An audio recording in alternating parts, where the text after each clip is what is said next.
Hello, everyone. Welcome back to JamBets NFL Week 15. I am Tike, joined as always by the all-knowing Mamma Mia.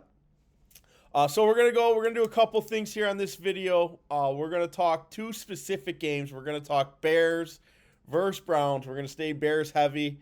Then we're gonna dip a little bit into the Packers Broncos game, since that's the game of the week. A lot of divisional implications there. Got to keep our eyes on the Packers at this point. But now, before we dive into Week 15, you want to tell us how you did for Week 14?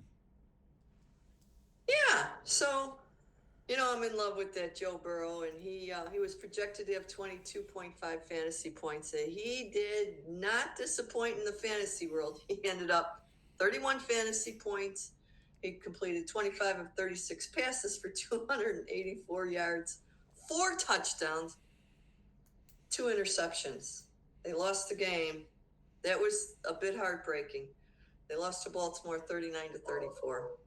I said it was going to be over. The over-under was 53 and a half. It was 73 points. So I was pretty on point with that, except they did lose, which kind of broke my heart. I also wanted to talk about DeAndre Swift, our running back. I had hoped he would be better than he did. He was projected for 11.2 fantasy points. He actually had 10. He had 13 carries, 63 yards. 4 targets, 3 receptions, 19 yards. It was not a good day for him. Bears lost 28-21. They just seemed a bit overmatched. So this is where they have to go back to the drawing board and not be full of themselves. They got some stuff to learn about, So, so I was hoping that would be a better outcome, but so I'm 50-50 on that again. But that's where I was last week. We missed you, Tyke. So what are you going to talk about today? So I'm going to talk specifically about the type of defenses that the Browns and the Bears are going to be using that we're going to see. So the Browns run a cover or a one high safety. 67% of the time, they do that the highest percentage in the league. So they're not running a whole lot of cover two. They're not having two safeties go back. They're primarily having one safety deep, and he's trying to let nobody go behind him and keep everybody in front of him. So the Browns run a ton of one high coverages. And then Loveland, I don't know what it is about Ben Johnson and his tight end schemes, but he always seems to have one tight end that just absolutely crushes one high safeties. And this year it's Loveland. Loveland's yards per route ran more than doubles when going up against one high safety. And he's one of 6 tight ends who has 2 or more yards per route ran against one high defensive shells. The other 6 tight ends in the league are Tucker Kraft, George Kittle, Tyler Warren, Brock Bowers, and Hunter Henry. So pretty good crowd of people there that are really doing good against these one high safeties. So I'm expecting Loveland to get his there. And then on top of that, Luther Burden. Luther Burden has also been pretty sneaky against one high safeties. Luther Burden, his yards per route ran as an average is 1.5. But against one high safety, it more than doubles up to 3.06 yards per route ran, which is a significant increase, and he leads the Bears in that metric as well. Top of that, so the Browns run cover one man defense 36% of the time. So they are a little bit predictable on that front. They will have the one high safety. We know that they'll be in man. But then depending on that, we'll just need to know if they're blitzing or not out of it. They will be blitzing out of it. They're a blitz heavy team. They don't run too much zone, but when the Browns are in zone, they're in cover 3 31% of the time, and then they'll be in a cover 2 18% of the time. The cover 2 should be pretty easy to identify for Caleb Williams if there's 2 safeties up at the top of the field, unless they start rotating, moving them around pre-snap. But if you see 2 safeties up high, that generally means they're not in a cover 1. And then the Bears. The Bears are, I think, getting a little bit too predictable with their defenses here as well. Bears are not playing man coverage really at all. Bears are a zone defense through and through. Bears are playing cover 3 30% of the time and cover 2 24% of the time.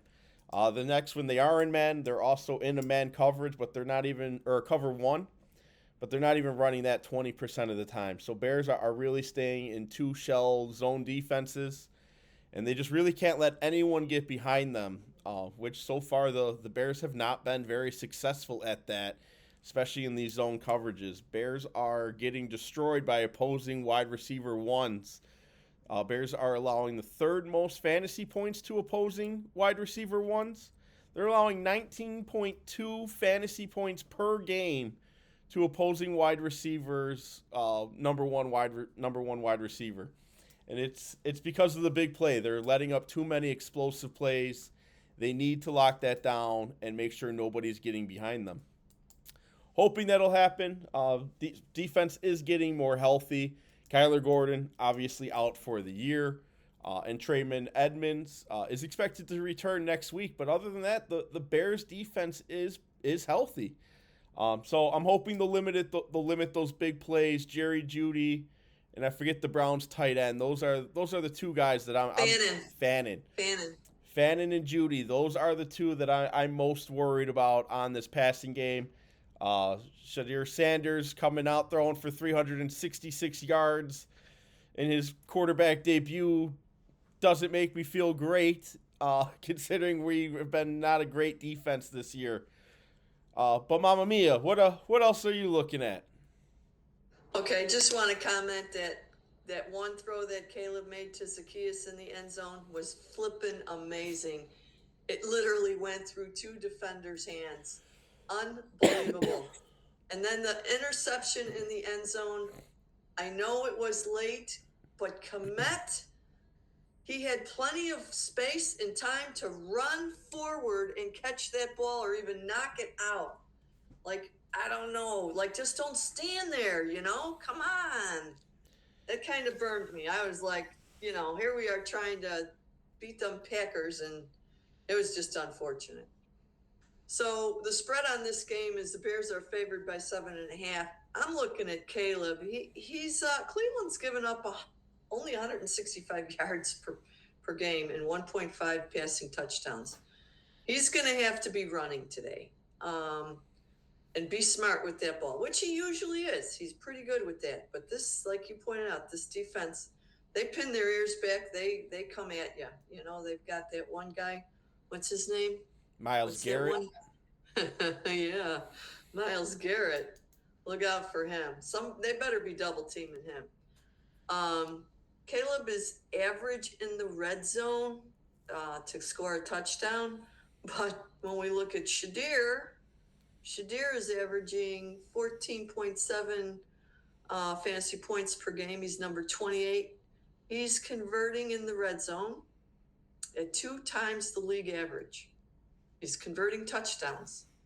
He's really, if you can keep him out of the red zone, then we're going to be good. Even though he threw for 300 yards last week, he was over 300 yards. He was against the Titans, and the Titans beat this team. Okay, so I'm taking the Bears. I think they'll cover the 7.5. It's going to be a cold game. It's going to be a tough game. I'm looking for Manage and even DJ Moore to do some running. What is it, 11 degrees or something? Pretty damn cold out there. So that's what I'm looking at for this game. What else do we want to talk about, Tike? Well, I just thought it was a little bit interesting that last week DeAndre Swift took over all of the green zone carries and percentage of snaps. He had 100% of the Bears' offensive snaps over Monangai in the green zone, 10 yards to score. It's the first time that's happened since the bye, and the Bears lost. So I don't know if that means we'll continue to see Swift in that role or if Monangai is going to creep in there. And the Browns' run D they have not been as stellar as they've been these past couple weeks. The Browns' run defense is really kind of lackluster, especially these past 2 weeks. The Browns were third in the league in adjusted yards per carry up until 2 weeks ago, where they in the past 2 weeks they've been 25th. Last week, Tony Pollard absolutely torched them, 130 yards and a touchdown. If the Bears can get that type of momentum going, and if the Browns have not solved their run game deficit, then the Bears should run away with this game. On top of that, the Browns running back, blanking on his name, the new rookie that they have, Devin something. Neil? Quidkins. Oh, yeah. This might be a tough game for him. He is a man runner, and Shedeur Sanders was in the shotgun for a majority of those games, causing zone runs. I don't know if that was maybe a play call that they were doing for Shedeur to just pass nonstop, but they were not putting Judkins in a position to run effectively. He's not a zone runner. And then on top of that, the Browns' offensive line is banged up. They have 3 starting offensive linemen that are out. Joe Bitonio, their best lineman, is out. Wyatt Teller, their second best lineman, is out. And Jack Conklin, their right tackle, who's their third best offensive lineman, is out. Now Tevin Jenkins, ex-Bears guard, is starting, and he's a bit of a mauler, so he might have had this game circled for a little bit, and he is now starting. So we'll see how that plays out. But that's all I've got for the Bears. Not a lot of injuries on the Bears side. Bears need to run the ball effectively, and I think I'm with you on it, Momma Mia. I think Caleb Williams is going to have some rushing yards in this game here as well. All right. Well, another game we want to keep an eye on is the Green Bay game at Denver. Green Bay's favored by 2.5 points. What do you think of this one, Tike? So the spread is actually getting more favorable for Green Bay. It opened up as Green Bay being a 1-point favorite. Green Bay is now a 2.5-point favorite. So public money thinks that Green Bay is going to cover and beat the Broncos by almost a field goal or more.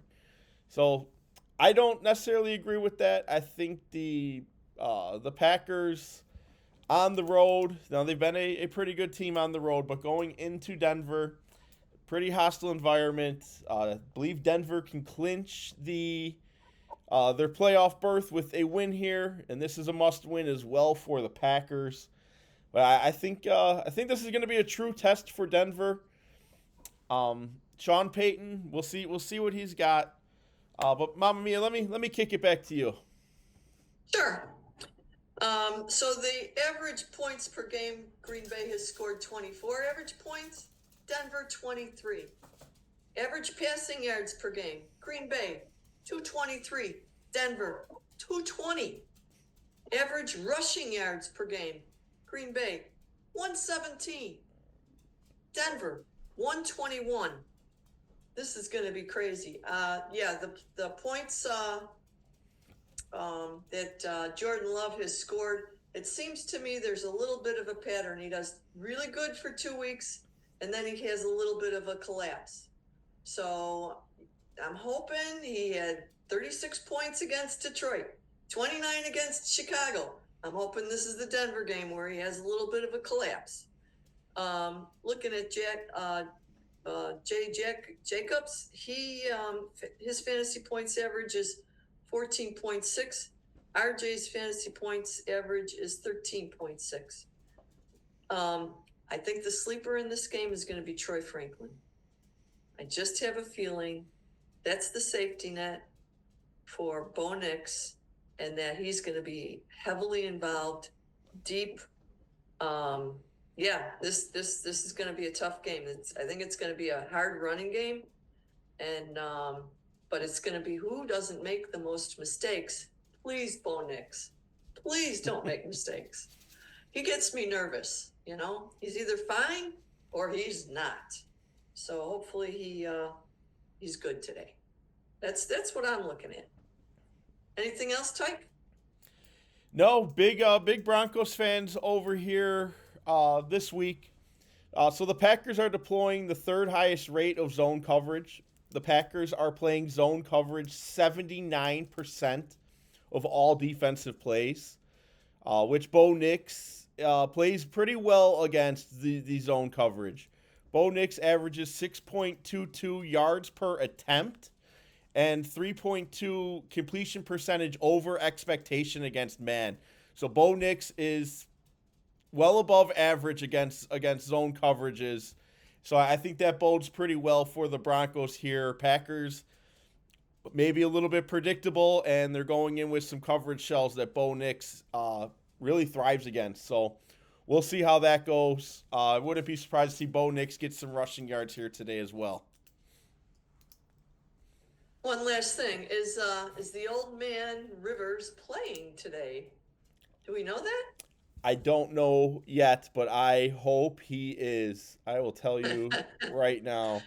Yeah, that Seattle's favored by 13 and a half points. So, but he was always fun to watch. So I would love to see him play today. I think it'd be a good game if he does. Otherwise, put a fork in those poor Indianapolis Colts. Per They Ian came out so. Rappaport, Phillip Rivers is starting.